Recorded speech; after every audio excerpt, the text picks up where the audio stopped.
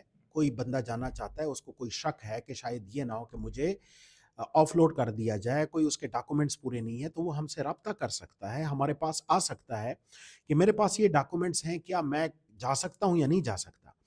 تو یہ ہمارے زون کے اندر ہی آفس بنے ہوئے ہیں. جہاں تک ڈاکومنٹس کی ویراسٹی کی بات ہے کہ آیا یہ ڈاکومنٹس ویلڈ ہیں یا جعلی ہیں, وہ پھر ہمارا جو امیگریشن پہ ہمارا سیٹ اپ ہے, وہاں پہ ہماری لیب بھی ہیں, وہاں پہ ہمارے گیجٹس بھی ہیں, وہاں پہ یہ پتہ چلتا ہے.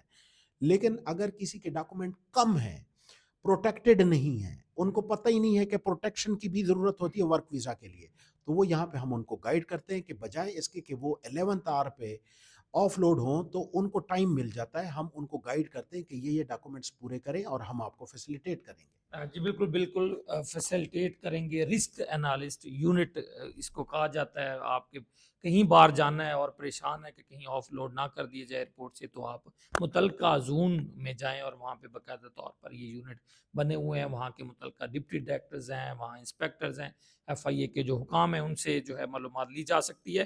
یہ ایک خوفناک فگر تھا جو بیکاریوں کا تھا, باہر کے ممالک میں جا کے ملک کا تشخص خراب کر رہے تھے اور بہت سے ایسے ممالک میں جا کے اللیگل ایکٹیویٹیز میں شامل تھے جن کو ڈیپورٹ کیا گیا ساری زندگی کے لیے. جو ہے ان کے اپنے پاسپورٹ پہ بھی جو ہے وہ باہر جانے کا بین لگا اور اس کے ساتھ ساتھ ملک کا نام بھی خراب کر رہے تھے. تو ان کو اوپر جو کاروائیاں ہیں وہ بہت تیز کر دی گئی ہیں.